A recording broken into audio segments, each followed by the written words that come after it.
नमस्कार मित्रों, इस वीडियो ट्यूटोरियल 3 में हम देखेंगे कि एलईडी या फिर लैंप को किस तरह ऑटोमेटिक ऑपरेट किया जा सकता है लाइट सेंसिटिव सर्किट बनाने के लिए। यानी कि लाइट सेंसर एलडीआर की यूज़ करके एलडीआर की हेल्प से आप किस तरह से ऑटोमेटिक लाइट बना सकते हैं, जैसे कि ऑटोमेटिक स्ट्रीट लाइट है, ऑटोमेटिक डिपर लाइट है, ऑटोमेटिक हेडलाइट है व्हीकल्स के लिए, या तो फिर आप अपने घर के लिए बना सकते हैं, बाहर आप लगा सकते हैं घर के बाहर। तो इस तरह की लाइट आप कैसे डिज़ाइन कर सकते हैं और वो कैसे चलती है। तो इसके अंदर मेन जो कंपोनेंट चाहिए वो रहेंगे, एक तो रहेगा आपका डायोड, फिर रहेगा आपका BC547 ट्रांजिस्टर जो कि आपकी रिले को या फिर एलईडी को ड्राइव करेगा। फिर आपको चाहिए होगा एक लैंप, आप लैंप ले सकते हैं या तो फिर एलईडीज़ भी ले सकते हैं। फिर आपको एक चाहिए ओपैम्प, यहाँ पर हम LM358 ओपैम्प का इस्तेमाल करेंगे। फिर कुछ रजिस्टर्स चाहिए होंगे, जैसे कि 1 kilo ohm resistor, 10 kilo ohm resistor, 100 ohms resistor LED के लिए। फिर हमको चाहिए होगा कैपेसिटर। आइए एक चीज़ देख लेते हैं कि आप कैपेसिटर और ओपैम्प या फिर लैंप पार्ट्स बिन में कैसे ला सकते हैं। इसके लिए आप पहले पार्ट्स बिन पे क्लिक कीजिए, आप यहाँ सिंपल लिखिए लैंप, तो आपको एक लैंप मिलेगा। यहाँ पर दो तरह के लैंप है, एक है एक्टिव और दूसरा है सिर्फ सिंबल। आप यहाँ पर देखिए, अगर आपको सिमुलेशन करना है मॉडल का तो यहाँ नो सिमुलेटर मॉडल वाला आपको पार्ट सिलेक्ट नहीं करना है, आपको एक्टिव पार्ट सिलेक्ट करना है जिसमें स्केमेटिक मॉडल लिखा रहेगा। ठीक है, तो हमको ये लेना है, ये ऑलरेडी हमारे पास है तो ये हाईलाइट नहीं होगा। फिर एक आपको चाहिए ओपैम्प, तो उसके लिए हम इसका नंबर डालेंगे LM358। बहुत सारी ओपैम्प है पर आपको एक स्मिथ वाली ओपैम्प चाहिए जो यहाँ पर 3 दिख रही है। जैसे कि हमने लैंप में देखा उसी तरह से ये जो फर्स्ट है उसमें नो सिमुलेटर मॉडल है, यानी ये स्केमेटिक के लिए चलेगा पर सिमुलेशन के लिए नहीं चलेगा। दूसरा एक जो मॉडल है वो भी आपको low power dual operational amplifier है, तो ये भी आपको चलेगा पर ये लो पावर के लिए है, यानी ये 5 वोल्ट से ऊपर तक काम ठीक से नहीं करेगा। और तीसरा एक जो मॉडल है वो स्केमेटिक मॉडल है जो कि डिफ़ॉल्ट हमारा मार्केट में जो मिलता है और जनरल पर्पज़ हम यूज़ करते हैं वो है। अब इसके ऊपर डबल क्लिक कीजिए, आपको यहाँ मिल जाएगा। नया ऐड नहीं हुआ, आगे से है वही आपको दिखाई देगा। और इसी तरह एक नई चीज़ है, आपको एक पोटेंशियोमीटर चाहिए होगा। यहाँ पर आपको पोटेंशियोमीटर बहुत सारे मिलेंगे, पॉट लिखोगे तो रजिस्टर्स में वेरिएबल रजिस्टर आपको बहुत सारे मिलेंगे, उसमें बहुत सारे का आपको सिमुलेटर मॉडल स्केमेटिक मॉडल मिलेगा। ठीक है, पर हमको जो चाहिए फुल हम बनाएंगे उसको HG। ये एक एक्टिव है, ये ग्रेजुअली बढ़ता और कम होता है, तो हम इसको सिलेक्ट करके अपनी पार्ट्स बिन में ले लेंगे। ठीक, ये सारी चीज़ें आ गई। फिर एक रिले है, रिले आप किस तरह से ले सकते हो, यहाँ पर सिंपली आप रिले टाइप कीजिए तो आपको एनालॉग आईसीज भी मिलेंगी रिले में, जो कि रिले ड्राइवर की तरफ आएगी। और दूसरा रहेगा स्विचेस एंड रिले, इस कैटेगरी में से आपको स्विचेस रिले स्पेसिफिक, यानी कोई नंबर से स्पेसिफिक आपको रिले चाहिए तो वो भी आप ले सकते हो। आपको किसी पीसीबी पे लगाना करना है तो आप वो भी ले सकते हो, या फिर आपको सिर्फ सिमुलेशन करना है तो यहाँ से जेनरिक में जाके एक्टिव एनिमेटेड रिले मॉडल भी आप ले सकते हो। इसमें भी दो मिलेंगे आपको, एक है आपके सिंगल पोल डबल थ्रो, दूसरी है डबल पोल डबल थ्रो। ठीक है, तो हम single pole double throw SPDT relay यहाँ पर यूज़ कर रहे हैं, तो जो हमने यहाँ पर ली हुई है। तो आइए चलिए एक सर्किट डिज़ाइन करते हैं। साथ में हमको चाहिए होगा एक सेंसर जो कि है LDR भी आप पार्ट्स बिन में से ले सकते हो। तो हम पहले सर्किट डिज़ाइन कर देते हैं। तो उसमें हम लेंगे पहले ओपैम्प, ओपैम्प के बाद हम लेंगे उसका आउटपुट एक 100 ओम्स रजिस्टर की मदद से। एक एलईडी को ड्राइव करेंगे।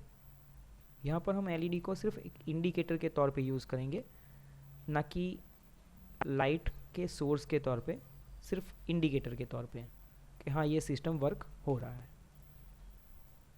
ठीक है, लाइट सोर्स के लिए हम यूज़ करेंगे लैंप को। तो लैंप हम इधर लगा देते हैं, तो फिर इधर लगा देते हैं। फिर हमको चाहिए एक रिले जो कि लैंप के कंजम्पशन को मैच करती हो। ये आईसी डायरेक्ट आपके लैंप को ड्राइव नहीं कर सकती, क्योंकि लैंप में कंजम्पशन ज़्यादा रहेगा, करंट ज़्यादा फ्लो होगा, जो कि आपका आईसी डायरेक्ट उसको ड्राइव नहीं कर सकता। उसके लिए आपको एक रिले लगाना पड़ेगा। आपने रिले लगा दिया। अभी रिले के एक्रॉस में आपको हमेशा एक रिवर्स बायस में एक डायोड लगाना रहता है, जो कि रिपल को कैंसिल करेगा। एक्चुअली उसका काम है कि जब भी रिले बंद होती है तो जो रिवर्स ईएमएफ जनरेट होता है उसको वो कंज्यूम कर लेगा डायोड, और आपका जो इलेक्ट्रॉनिक सर्किट है उसमें से वो करंट या पल्सेस नहीं जाएंगे, तो वो सेफ रहेगा। आइए हम यहाँ पर एक ट्रांजिस्टर ले लेते हैं।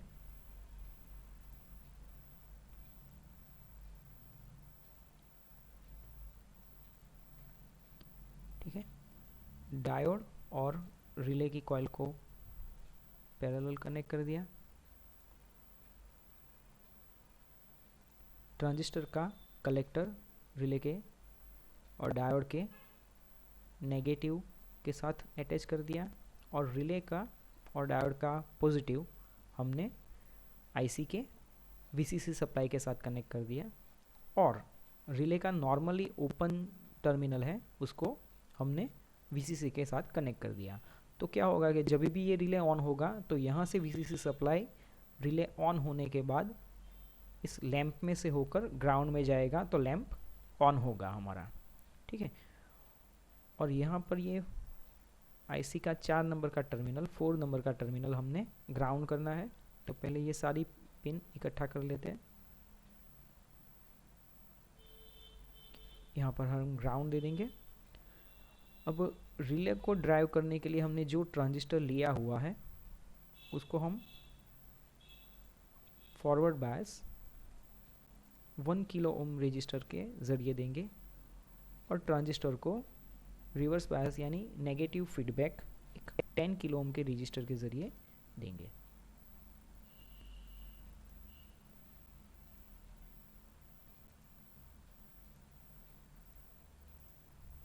तो ऑन और ऑफ एकदम परफेक्टली होगा, तुरंत से होगा।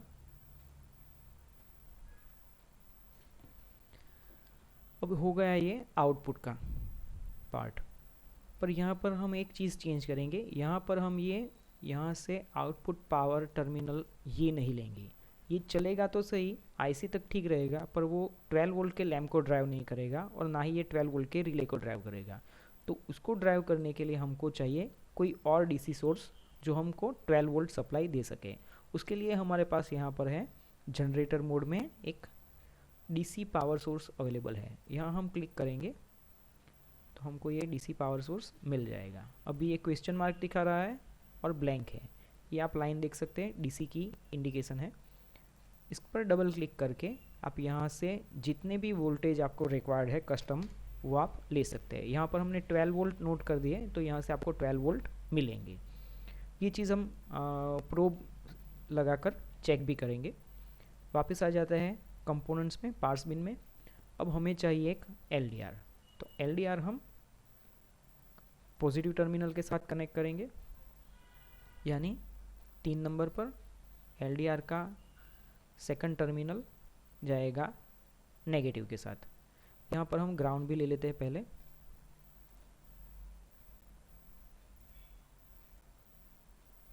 तो ये ग्राउंड हो गया पूरा। अब यहाँ से एलडीआर तो ऑन होगा, जैसे जैसे आप यहाँ से प्लस करते जाएंगे तो ब्राइटनेस बढ़ती जाएगी, उस तरह से एलडीआर का रेजिस्टेंस कम होता जाएगा। एलडीआर का फुल फॉर्म है light dependent register. Light dependent register मतलब जिसका रजिस्टर लाइट के ऊपर डिपेंड करता है, और ये लाइट से इसके ऊपर गिरने वाली लाइट से रिवर्स में वर्क करता है, यानी जैसे जैसे इसके ऊपर लाइट बढ़ती रहेगी उसका रेजिस्टेंस कम होता रहेगा। ठीक, तो उसमें से करंट ज़्यादा पास होता रहेगा, और जैसे जैसे इसके अंदर लाइट कम होती जाएगी उसकी सरफेस पे, तो उसका रेजिस्टेंस बढ़ता जाएगा, तो उतना करंट उसमें से फ्लो होना कम होगा। पर ये होगा यहाँ से 3 नंबर से ग्राउंड के बीच में, पर यहाँ पर कोई भी अभी पॉजिटिव सप्लाई नहीं मिल रहा है, ये आपका नेगेटिव साइड का वैल्यू चेंज करेगा। तो हम यहाँ पर लगा देते हैं एक 100K का पॉजिटिव साइड का रजिस्टर, जो कि इसे पॉजिटिव पोटेंशियल देगा, और इसको हम लगा देते हैं VCC के साथ, यानी यहाँ से इसको पॉजिटिव भी मिलेगा इस जंक्शन पे और यहाँ से नेगेटिव भी मिलेगा। जैसे जैसे आपकी लाइट सोर्स नज़दीक आता जाएगा LDR पे, यानी लाइट सेंसर पे लाइट ज़्यादा गिरती जाएगी, तो यहाँ से जो पॉजिटिव पोटेंशियल है वो IC में से जाने के बजाय LDR में से होके ग्राउंड होगा, तो यहाँ पॉजिटिव पोटेंशियल का जो वैल्यू है वो कम होता जाएगा। और जैसे जैसे इसको हम पीछे ले जाएंगे, यानी कि इसके ऊपर गिरने वाली, सेंसर के ऊपर गिरने वाली लाइट कम होती जाएगी, इसका रेजिस्टेंस बढ़ता जाएगा, तो ये पूरा पोटेंशियल IC को मिलेगा, ग्राउंड कम होगा, तो यहाँ पोटेंशियल की वैल्यू बढ़ती जाएगी। वो हम प्रोब लगाकर देखेंगे। अभी ये हो गया पॉजिटिव लाइन। अभी हमको इनपुट में एक नेगेटिव लाइन भी कर लेनी है। ओपेम्प यानी कंपैरेटर के तौर पे इसको इस्तेमाल करेंगे। तो कंपैरिजन में हमको एक इनपुट तो दे दिया जो कि सेंसर से आ रहा है, अभी एक रेफरेंस लाइन भी लेनी पड़ेगी। तो यहाँ हम उसकी रेफरेंस लाइन डिज़ाइन करेंगे। उसके लिए हम यूज़ करेंगे पॉट HG, यानी हमारा पोटेंशियल मीटर।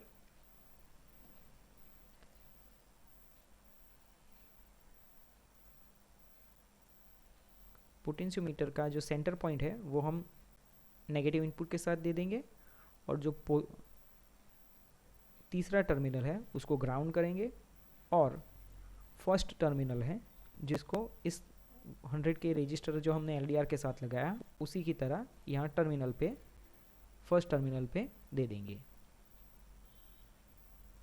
यानी अगर हम इसको डायरेक्ट भी कनेक्ट कर दे तो दिक्कत नहीं है, अगर पर जैसे ही फुल करेंगे तो पूरा 12 वोल्ट इसके अंदर जाएगा। तो इसको सेफ्टी प्रोवाइड करने के लिए हमने यहाँ पर 1K का रजिस्टर लगा दिया है। ठीक है, अभी ये चीज़ चलेगी तो सही, पर इसमें स्टेबिलिटी नहीं रहेगी।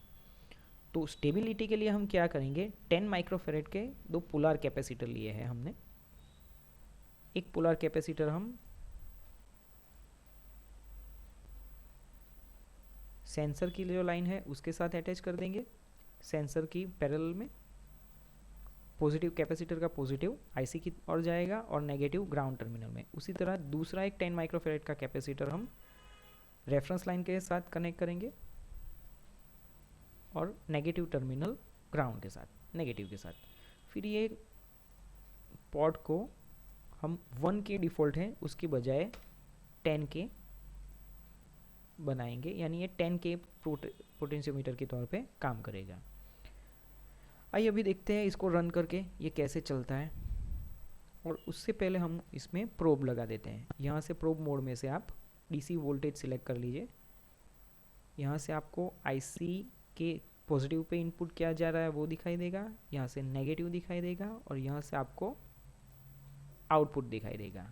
ये R2 हम नीचे ले लेते हैं तो यहाँ ठीक से दिखाई देगा। और यहाँ VCC कितना है वो भी हम देख लेते हैं। ठीक, सेव कर देते हैं, प्ले। यानी अभी यहाँ पर 12 वोल्ट मिल रहे हैं, यहाँ पर 7 वोल्ट है, और जो रेफरेंस लाइन है वो 5.45 है। यानी अभी यहाँ पर जो नेगेटिव का जो आपका लाइन है उससे पॉजिटिव लाइन ज़्यादा है, यानी ये पॉजिटिव नेगेटिव के बीच में पॉजिटिव डिफरेंस है, तो इसका आउटपुट पॉजिटिव आएगा और ये लैंप ऑन हो जाएगा। ठीक, अभी हम ये लाइट सोर्स को नज़दीक लाते हैं तो आप देख रहे हैं वैल्यू वेरी हो रही है। और थोड़ा नज़दीक लाए तो यहाँ पर स्टेबल है, क्योंकि हमने इसमें वेरी नहीं किया है। अब देखिए इसमें वेरी नहीं हो रहा है, पर यहाँ पर वेरी हो रहा है। ये हमने जो कैपेसिटर लगाया है उसकी वजह से थोड़ा स्लो आ रहा है इफेक्ट, पर ये स्टेबल रहेगा। चालू बंद अपने आप ऑन ऑफ फ्लिकरिंग नहीं होता रहेगा। और एक बार सोर्स को दूर ले जाते हैं, लाइट सोर्स को, ये देखिए ग्रेजुअली बढ़ते और कम होते वोल्टेज हैं। ये 7.98 मीन्स तकरीबन 8 वोल्ट हो गए हैं, और यहाँ पर 5 वोल्ट, यानी इन दोनों के बीच में पॉजिटिव वोल्टेज डिफरेंस है। तो आउटपुट इसका पॉजिटिव रहेगा। अगर इन दोनों के बीच में नेगेटिव डिफरेंस रहेगा तो आपका आउटपुट यहाँ से नेगेटिव हो जाएगा। यहाँ आपको 5 वोल्ट मिल रहे हैं जो कि एक एलईडी को 100 ओम्स से मिलेंगे, जो कि वो उसको ड्राइव करेंगे, जबकि ये वोल्टेज ट्रांजिस्टर के फॉरवर्ड बायस में बेस में जाएंगे फॉरवर्ड बायस के तौर पे, और ट्रांजिस्टर को कंडक्ट करके उसको ऑन स्टेट में लाएंगे। ऑन स्टेट में आने के बाद ये रिले को ड्राइव करेगा, और रिले फिर यहाँ से वीसीसी सप्लाई जो हमने यहाँ 12 वोल्ट लिया है उसको अपने टर्मिनल से सेंटर पॉइंट से बाहर निकाल कर लैम्प को देगी, और लैम्प को नेगेटिव टर्मिनल पे नेगेटिव सप्लाई ग्राउंड से डायरेक्ट मिल रही है। यानी ये जो आपका L1 लैम्प है, आपका जो लोड के तरह से लैम्प लिया हुआ है उसे 12 वोल्ट और नेगेटिव सप्लाई दोनों मिल रही है, तो ये लैम्प जल रहा है। अब आप मानिए कि जैसे जैसे उजाला होता जाएगा, मानिए कि ये आपने बाहर लगाया हुआ है स्ट्रीट लाइट में या फिर आपके घर के बाहर लगाया हुआ है, चौराहे पर लगाया हुआ है कहीं पे, तो जैसे जैसे दिन चढ़ता जाएगा, सनलाइट बढ़ती जाएगी, सुबह 5 बजे 6 बजे 7 बजे के आसपास जैसे जैसे लाइट बढ़ती जाएगी उस तरह यहाँ वेरिएशन आता जाएगा। और अभी आप देखिए यहाँ पर ये 4 वोल्ट समथिंग है और यहाँ 5 वोल्ट, यानी इन दोनों के बीच में जो डिफरेंस है वो नेगेटिव हो गया, तो आउटपुट आपका नेगेटिव आ रहा है, जिससे कि ये ना तो एलईडी को ड्राइव कर पाएगा और ना ही ट्रांजिस्टर को कंडक्ट करके लैम्प को ऑन करेगा। अब ये सिस्टम ऑटोमेटिक चालू ही रहेगा, जैसे जैसे वापस शाम होती है और सनलाइट कम होती है तो ये अपने आप चालू हो जाएगा।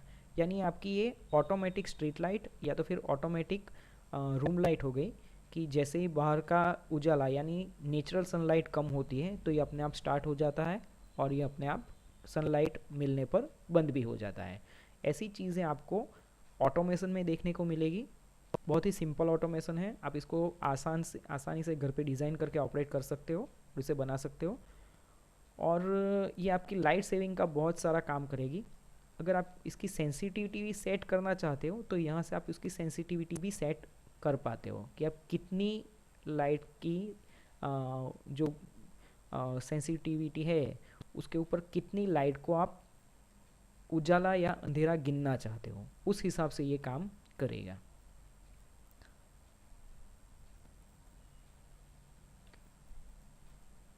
आप इसकी सेंसिटिविटी कितनी बढ़ाना चाहते हो इसके ऊपर, ये प्रीसेट के ऊपर डिपेंड करेगा कि आप कहाँ पे रखते हो प्रीसेट को। ठीक है, आशा करते हैं ये वीडियो आपको पसंद आया होगा। अगर ये वीडियो आपको पसंद आया है और दूसरे ऐसे ही वीडियो देखना चाहते हो और ये बेसिक इलेक्ट्रॉनिक्स सीखना चाहते हो तो हमारे चैनल सब्सक्राइब कीजिए, लाइक कीजिए। ऐसे दूसरे वीडियो के देखने के लिए बने रहिए हमारे साथ। और अगर आप इससे जुड़ी कोई चीज़ और जानना चाहते हैं और आप कुछ प्रोजेक्ट बनवाना चाहते हैं या कुछ ऐसी ऑटोमेशन की सर्विस चाहिए आपको, तो आप हमें इस नंबर पर सुबह 10 बजे से शाम के 7 बजे के बीच में कांटेक्ट कर सकते हो। वीडियो देखने के लिए धन्यवाद। जय हिंद।